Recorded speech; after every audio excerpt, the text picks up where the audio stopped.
बिस्मिल्लाहिर्रहमानिर्रहीम, अस्सलाम वालेकुम। आप फैज़ान रिजवी न्यूज़ देख रहे हैं। आज हफ्ता 8 नवंबर है और हम बात कर रहे हैं रूस और यूक्रेन जंग, जिसमें काफ़ी तब्दीलियां हंगरी के प्राइम मिनिस्टर विक्टर ऑरबान के दौरे वाइट हाउस के बाद काफ़ी सारी बड़ी खबरें यहाँ वाइट हाउस से सामने आई यूक्रेन जंग को लेकर और यूक्रेन जंग बंदी को लेकर। अमेरिका के सदर डोनाल्ड ट्रंप से बड़ी कीमती चीज़ हंगरी के प्राइम मिनिस्टर विक्टर ऑरबान ने मांगी और अमेरिका के सदर डोनाल्ड ट्रंप ने भी एक बहुत बड़ा तोहफा विक्टर ऑरबान को दिया। डिटेल्स आपके सामने रखने से कबल मैं आपको मौजूदा सूरत हाल बता दूं रशिया और यूक्रेन के दरमियान। ये आपको नजर आ रहा होगा, रशिया के हमले बहुत तगड़े किस्म के यूक्रेन के ऊपर रिपोर्ट हुए। यूक्रेन के निप्रो रीजन के अंदर एक बिल्डिंग को हिट किया गया रशिया की जानिब से। यूक्रेन की डिफेंस मिनिस्ट्री के मुताबिक कीव समेत डिफरेंट रीजन्स को 458 ड्रोन्स और 45 मिसाइलों से रशिया की जानिब से टारगेट किया गया। 3 हलाकतें और 12 जख्मी रिपोर्ट हुए हैं यूक्रेन की डिफेंस मिनिस्ट्री के मुताबिक। और कीव के अंदर यूक्रेन के दारुल हुकूमत के अंदर पावर कट्स हैं, एनर्जी की शॉर्टेज है, क्योंकि रशिया की जानिब से आपको मालूम है कि एनर्जी इंफ्रास्ट्रक्चर को यूक्रेन के अंदर बहुत ज़्यादा टारगेट किया जा रहा है। और यूक्रेन के सदर अपने वीडियो पैगामात के अंदर ये रोना भी बहुत ज़्यादा रो रहे हैं, मुतालबा भी कर रहे हैं। एनर्जी का बंदोबस्त भी यूक्रेन के सदर की जानिब से किया जा रहा है। वो यूक्रेन जो कभी रशिया की एनर्जी का हब हुआ करता था, ट्रांजिट हब हुआ करता था, यहाँ से यूक्रेन के रास्ते से आपको मालूम है कि रशिया का तेल, रशिया की गैस ना सिर्फ हंगरी को बल्कि दीगर यूरोपियन कंट्रीज को भी मिलती थी। और यूक्रेन के अंदर इस तरह से एनर्जी की कोई शॉर्टेज नहीं थी। लेकिन अमेरिका की गुलामी में यूक्रेन और यूरोपियन कंट्रीज इतना ज़्यादा आगे निकल गए कि आजकल ये एक दूसरे से तेल और गैस और एनर्जी, बिजली वगैरह ये एक दूसरे से मांगते फिर रहे हैं। और यहाँ पर हंगरी के प्राइम मिनिस्टर विक्टर ऑरबान, जिन्होंने आज व्हाइट हाउस का दौरा किया, हंगरी ने आपको मालूम है कि स्टार्ट ही से, चाहे जो बाइडन का दौर था या जब ये जंग स्टार्ट हुई थी, तो हंगरी के प्राइम मिनिस्टर विक्टर ऑरबान हालांकि नेटो के भी मेंबर हैं और यूरोपियन यूनियन के भी मेंबर हैं, लेकिन ये अकेला तनहा खड़ा हुआ होता था और ये कहता था कि ये रूस और यूक्रेन जंग नहीं होनी चाहिए और मैं रशिया के साथ कारोबार बंद नहीं करूंगा, मैं रशिया की एनर्जी लेना बंद नहीं करूंगा।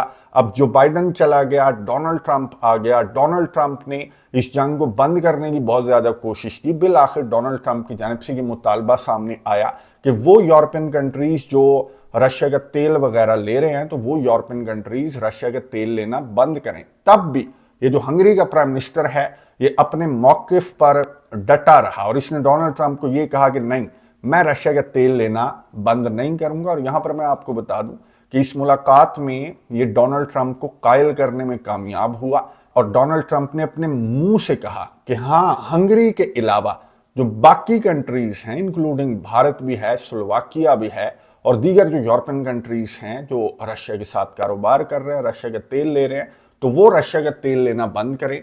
लेकिन हंगरी को छूट दी गई डोनाल्ड ट्रंप की जानिब से। गुफ्तगू सुनिए, उसके बाद बात करते हैं। We're looking at it because it's very difficult for him to get the oil and gas from other areas. As you know, they don't have the advantage of having sea. It's a great country. It's a big country, but they don't have sea. They don't have the ports, and so they have a difficult problem. There's another country that has that same problem, by the way. But when you look at what's happened with Europe, many of those countries, they don't have those problems, and they buy a lot of oil and gas from Russia. And as they know, I'm very disturbed by that because we're helping them and they're going and buying oil and gas from Russia. So that question could be really asked maybe more accurately if you talked about many European countries, not Hungary necessarily, because Hungary is in a different position. But many European countries are buying oil and gas from Russia. And they have been for years. And I say, what's that all about, right? गुफ्तगू आपने सुनी America के सदर Donald Trump और Hungary के prime minister Victor ऑरबान की। आपको याद होगा कि अमेरिका के सदर जो बाइडन के कहने पर यूक्रेन समेत जो दीगर यूरोपियन कंट्रीज हैं, उन्होंने रशिया के साथ सारे के सारे ताल्लुकात तोड़ दिए थे। इन्होंने सर्दियां बर्दाश्त की कि हाँ, हम सर्दियां बर्दाश्त कर लेंगे, लेकिन हम रशिया से तेल और गैस नहीं लेंगे, क्योंकि अमेरिका ने कह दिया। और अब यही अमेरिका, इसने हंगरी को छूट दी, जो हंगरी अपने मौकिफ पर पहले भी डटा हुआ था और अब भी डटा हुआ है कि मैं रशिया के साथ कारोबार करूंगा।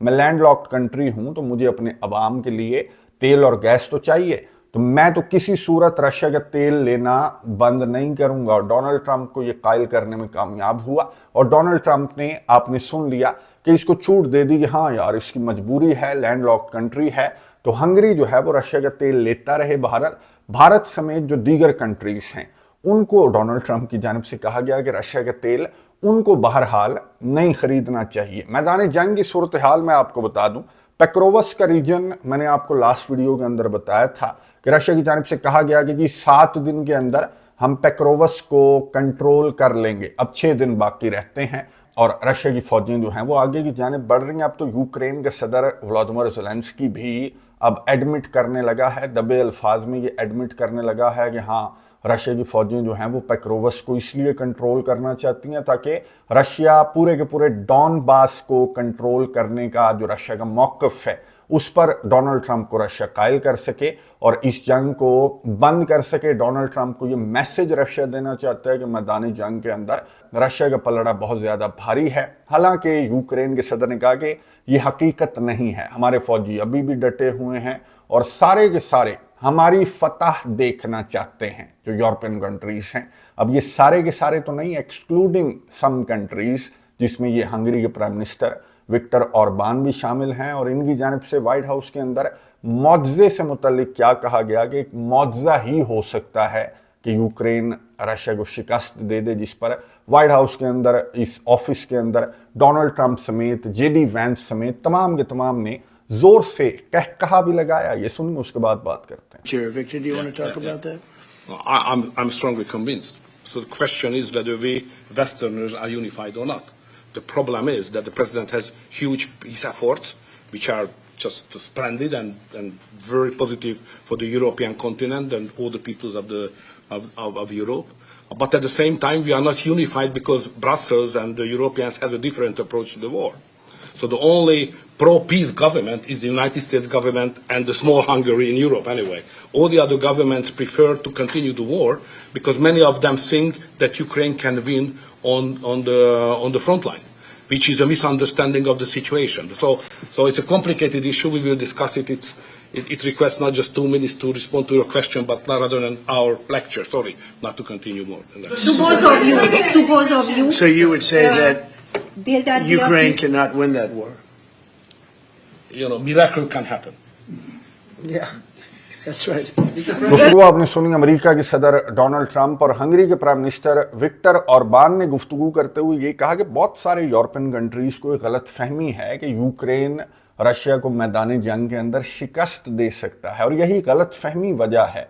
हंगरी के प्राइम मिनिस्टर ने कहा कि डोनाल्ड ट्रंप जो है वो इस जंग को बंद नहीं कर सक रहा और हंगरी के प्राइम मिनिस्टर ने ये कहा कि जी यूक्रेन रशिया को शिकस्त नहीं दे सकता। डोनाल्ड ट्रंप ने पूछा कि क्या आप ये समझते हैं कि यूक्रेन रशिया को शिकस्त नहीं दे सकता? तो हंगरी के प्राइम मिनिस्टर ने, मैंने आपको सुनवा दिया कि विक्टर ऑरबान ने कहा कि नहीं, मुआवजा तो हो सकता है। और इस बात पर यहाँ पर कहकहे भी लगाए गए। जेडी वैंस जो हैं उन्होंने बहुत बड़ा कहकहा लगाया जब हंगरी के प्राइम मिनिस्टर ने इस तरह की बात की, यानी कि सिर्फ मुआवजा यूक्रेन को रशिया से जितवा सकता है, वरना रशिया और यूक्रेन का कोई कंपैरिजन नहीं है। बल्कि सारे के सारे मिलकर रशिया से तकरीबन 4 साल होने को हैं कि रशिया को टफ टाइम देने की कोशिश कर रहे हैं, लेकिन उल्टा इनको टफ टाइम मिल रहा है। तो हंगरी के प्राइम मिनिस्टर के कहने का ये मतलब था कि रशिया को शिकस्त नहीं दी जा सकती, तो इस जंग को बंद करना ही बेहतर है। बहुत बड़ा सरप्राइज मिला यहाँ पर यूक्रेन को भी और उन यूरोपियन कंट्रीज को भी जो कि रशिया को शिकस्त देने की गलत फहमियां जिन्होंने पाल रखी हैं। अच्छा, यहाँ पर डोनाल्ड ट्रंप ने बड़ी इंपॉर्टेंट बात की जब सहाफ़ी की जानिब से सवाल पूछा गया कि क्या हंगरी के अंदर वो जो पुतिन के साथ मुलाकात होना थी आपकी, जिसको आपने कैंसिल कर दिया था, तो क्या वो मुलाकात अब भी कोई ऐसा चांस है कि वो मुलाकात हो सकती है? तो डोनाल्ड ट्रंप ने कहा कि बिल्कुल व्लादिमीर पुतिन के साथ वो मुलाकात हो सकती है और अगर वो मुलाकात रीस्केड्यूल हुई तो मैं यही चाहूँगा कि बुदापेस्ट के अंदर, हंगरी के दारुल हुकूमत के अंदर वो मुलाकात हो। हंगरी के प्राइम मिनिस्टर ने कहा कि मुलाकात होगी और मेरे पास कुछ आइडियाज़ हैं जो मैं डोनाल्ड ट्रंप के साथ शेयर करूंगा और उन आइडियाज़ पर अमल करने के बाद वो मुलाकात जो है वो बहुत जल्द रीस्केड्यूल हो सकती है। और यहाँ पर मैं आपको बता दूं कि अमेरिका के सदर डोनाल्ड ट्रंप ने कैमरों के सामने ये एडमिट किया कि जो बाइडन ही था जिसने यूक्रेन को इस जंग के लिए पुश किया और जो बाइडन की वजह से ये जो रशिया और यूक्रेन जंग है इसका जिम्मेदार जो बाइडन है, जो बाइडन ने पुश किया यूक्रेन को कि यूक्रेन रशिया से लड़ पड़े और यूक्रेन जो है वो रशिया से लड़ पड़ा। और यही वजह है कि यूक्रेन के बहुत सारे इलाके रशिया के पास चले गए और डोनाल्ड ट्रंप ने बहुत इंपॉर्टेंट मैसेज भी दे दिया उस यूक्रेन के सदर को जो ये ख्वाब देख रहा है कि मेरे इलाके शायद डोनाल्ड ट्रंप जो है वो रशिया से वापस ले दे गए। गुफ्तगू सुनिए उसके बाद बात करते हैं। We don't spend any money. We send it to NATO. They pay us for our missiles and for our military and everything else. We don't. It's not a question of money. It was with Biden. He spent $350 billion. He got nothing for it.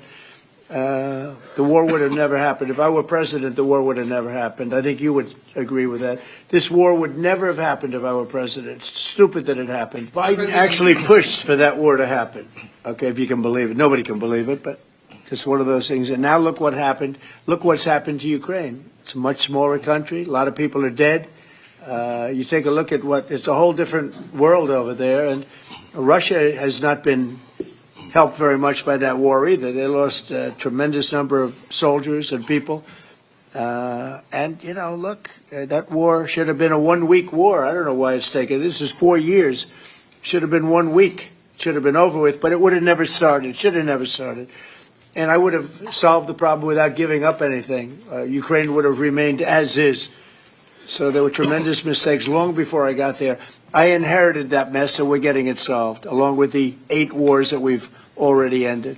गुफ्तगू आपने सुनी America के सदर Donald Trump की, जिसने कैमरों के सामने बता दिया कि हाँ, यूक्रेन को कंधे के तौर पर इस्तेमाल किया और यूक्रेन का ये अदाकार सदर इस्तेमाल हुआ। और यही वजह है कि यूक्रेन के बहुत सारे इलाके रशिया के हाथ में चले गए। मैं अगर सदर होता तो ये जंग बिल्कुल ना होती और अब मैं इस जंग को बंद करने की कोशिश कर रहा हूँ। और यहाँ पर इन दोनों ने इस उम्मीद का इजहार किया और ये डिस्कशंस भी की गई कि हंगरी के अंदर होने वाली मीटिंग को रीस्केड्यूल किया जाएगा, यानी कि यूक्रेन के सदर व्लादिमीर ज़ेलेंस्की को तो जवाब मिल गया। अच्छा, यहाँ पर इस प्रेस कॉन्फ्रेंस के दौरान एक सवाल अमेरिका के इंटरनल पॉलिटिक्स से रिलेटेड जो है, शटडाउन से रिलेटेड एक सवाल जो था, उस पर डोनाल्ड ट्रंप ने कैरोलाइन जो व्हाइट हाउस की तर्जमान है उनको कहा कि जो फेक मीडिया है इसको तुम जवाब दो। कैरोलाइन ने जवाब दिया और हंगरी के प्राइम मिनिस्टर जो हैं वो बहुत इम्प्रेस हुए और हंगरी के प्राइम मिनिस्टर ने कहा कि ये खातून क्या आप मुझे दे सकते हैं। तो डोनाल्ड ट्रंप ने क्या जवाब दिया, ये सुनिए, उसके बाद बात करते हैं। National Economic Council right here at the White House. They are slashing regulation. He signed the largest middle class tax cut in 6 months.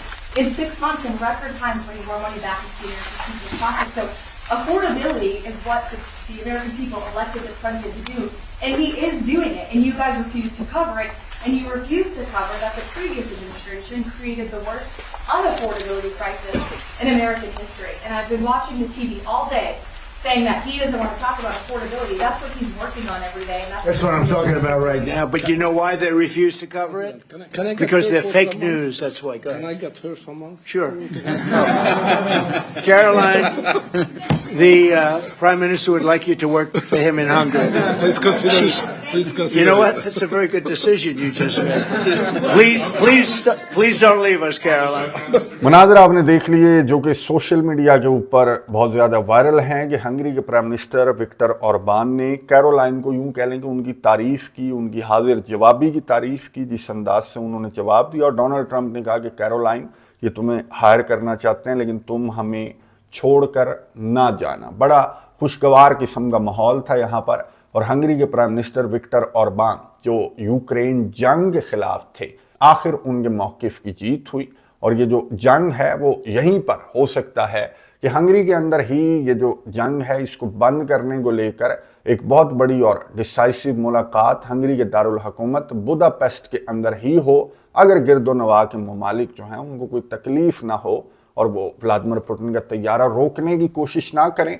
तो इस मीटिंग को रीस्केड्यूल करने की कोशिशें जो हैं वो बहुत ज़्यादा तेज़ कर दी गई हैं। रशिया का रद्द-ए-अमल इस मामले पर अभी तक सामने नहीं आया। मैं नज़र रखूँगा, जो ही रद्द-ए-अमल सामने आएगा तो आपके साथ शेयर करूँगा। कमेंट्स बॉक्स में अपनी राय का इजहार ज़रूर कीजिएगा। अगली वीडियो तक के लिए इजाज़त दीजिए। अल्लाह हाफ़िज़।